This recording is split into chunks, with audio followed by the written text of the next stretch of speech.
Waheguru Ji Ka Khalsa, Waheguru Ji Ki Fateh.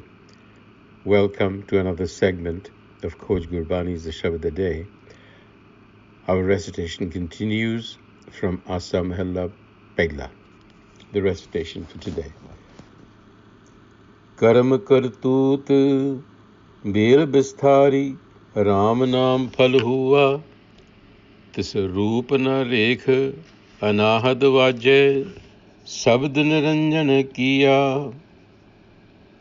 Kare Bakhyaan Jane je koi, Amrit Pive Soi Rahao. Jin पिया से मस्त बहे हैं, टूटे बंधन फाहे. ज्योति ज्योत समाणी पीतर, ता छोड़े माया के लाहे. सरब ज्योत रूप तेरा देखिया, सगल भवन तेरी माया. रारे रूप निरालम बैठा, नदर करे बिच छाया. बीणा शब्द बजावे जोगी, दर्शन रूप अपारा. शब्द अनाहद सो सहोराता, नानक कहे विचारा. करम करतूत बेल बिस्थारी, राम नाम फल हुआ. तिस रूप न रेख अनाहद वाजै, शब्द निरंजन किया. Karam has a dual connotation, meaning actions or even grace, but mostly it appears as grace. And that is how we will read it here. Kartut, again, a function, an obligation, something that is inherent, the way you function. Bel Bisthari, a vast expanse. A bel is a large tree or a species of it's like a vine that grows. It's a creeper. Bisthari, that expands. Ram Naam Phal Hua. Ram Naam is the fruit. So what is Guruji talking about here? What is the karam and what is the kartut? What is the action or what was the obligation that created, and what is the vine? What is the creeper? The expanse on which the flower of Ram Naam blossoms. Tis roop na rekh anahad vajay. Roop na rekh, meaning something that is without a countenance or features or form or boundaries. Anahad vajay. Anahad is sound that is created without friction. Sabad Niranjan Kiya. Sabad, primordial sound, the creator, the creative potency. So if you bring all of this together, this passage reads to me as, it was the creator's benevolence. Karam Kartut. Karam, remember, grace, benevolence, munificence. The creator's benevolence brought forth the expansive tree of life, Bel Bisthari, on which the flower of self-knowledge blossoms, Ram Naam Phal Hua. So this tree of life that we are perched on, the flowers is self-knowledge. So in other words, we are in this world and we truly progress or blossom when we are self-realized. And this flower, the creator, and by extension the flowering achievement of self-knowledge, assumes no form, nor displays its features, Rupana Rekha, because it is of the essence. So how does it manifest? It manifests in the mind as creative potency, sabad. Anahad vajya, sabad. And then the mind acts dispassionately.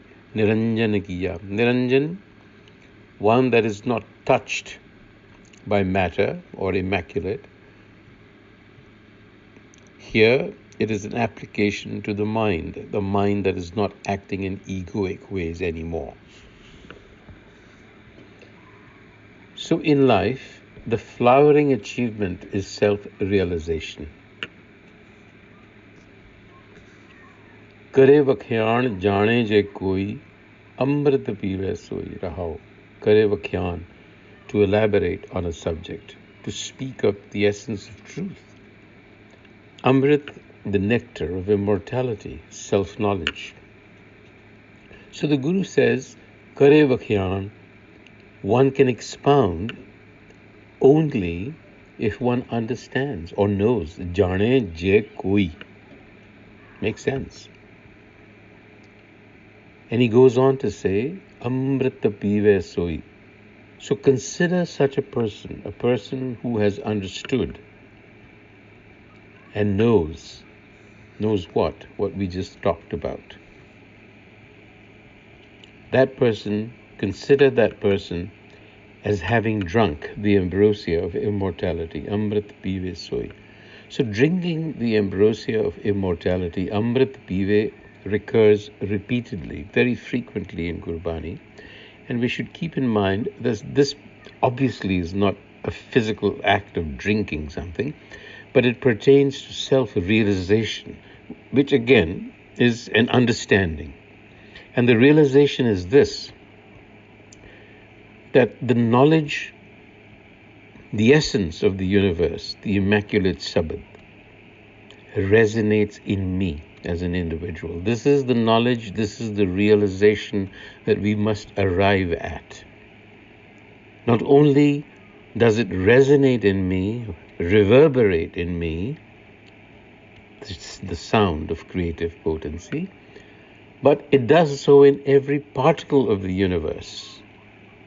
And this realization is what has the force of radical change, because it brings a heightened sense of connectivity with everything, which in turn gives us a gratifying sense of personal relevance to the universe, the sense of being an active participant in this great cosmic drama. We all need a sense of connection, a sense of relevance, and here it is. That is the realization we have to have, that we indeed are the self. And by that implication, we are co-creators. We are engaged in this drama. We have work to do. We are not just little clods of ego. And those who have drunk this nectar, in other words, those who have had this realization, what happens to them? Jin piya se mast bhaye hain. Mast, carefree. So those who have drunk this nectar, who have had this realization, jin piya se mast bhaye hain, toote bandhan phaye. They break the binding chain of their limitations. What are these limitations? Limitations could be of any kind. I mean, there's no such thing as limitation. Again, it is a sense of not being able to move in the direction that one wishes to. And self-realization is to understand where one can and how one can break these limitations. And then not only that, not only do we break through these binding chains of limitations, but it causes us to live in a state of carefree fervor. Se mast bhaye hain. Carefree, inspired. And then jyoti jyot samani bhitar, inside, there is this awareness of good wisdom. When the light of good wisdom becomes the light of your intellect, in other words, when you become guided by good wisdom, you're also freed from the lure of Maya. So the realization that we are participants in a cosmic enterprise, what does that do? It causes us to choose purpose over profit. Keep that in mind. When you're thinking about purpose more than profit, well, you're growing on the spiritual path. Sarvajot roop tera dekhya. Sarvajot, The light in every thing, every particle is your light. Sagal pavan teri maya, and all form is your play.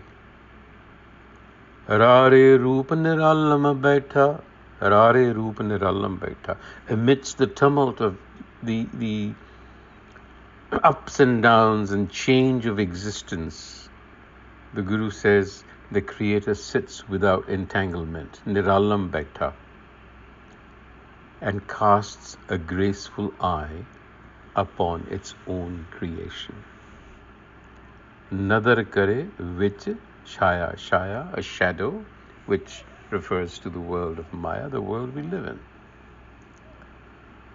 Beena sabd vajave jogi, darsana roop yapara, sabad anahat so sahorata, nanak kahe vichara. Nanak kahe vichara, Nanak's thought. He's presenting the essence here. Beena sabd vajave jogi. You know, the yogis played on the veena, hoping to attune themselves to Shabad. But the Guru says, make the mind your instrument. Make the mind the instrument on which the music of the Shabad should be played. Then you're a true yogi, and you can envision infinity playing within you. Beena shabad vajave jogi, darsan roop apara. Envisioning. Shabad anahat so sahorata, Nanak kahe vichara. That's Nanak's thought. That this unstruck melody or rhythm that plays all the time, the creative potency, you begin to recognize it within and without. So play the mind as an instrument and play the word on it, Shabad. Strike it with that note, and then the music that it makes is the music of the spheres. On that note, Waheguru Ji Ka Khalsa, Waheguru Ji Ki Fateh.